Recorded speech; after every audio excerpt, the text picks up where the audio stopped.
আজকে আপনি আপনার জীবনে সফল, তাই আপনি হাসছেন, কারণ আপনার সময় এসেছে অন্যকে নিয়ে হাসার। কিন্তু কে বলতে পারে আগামীকাল যে আপনাকে শূন্য থেকে আবার শুরু করতে হবে না?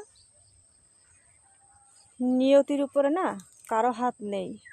আপনি যেখানেই যান না কেন, যেভাবেই চলুন না কেন, নিয়তিকে আপনার স্বীকার করে নিতেই হবে।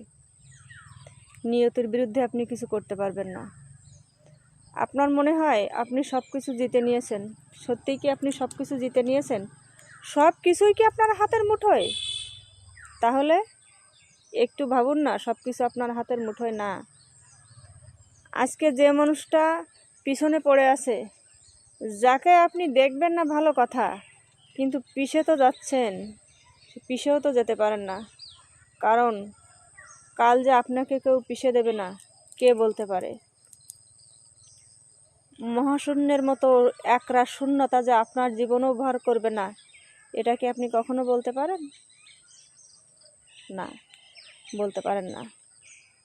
কি করে বলুন? বলার তো কোনো উপায়ই নাই। কারণ মানুষ কখনো তার ভবিষ্যৎ দেখতে পায় না।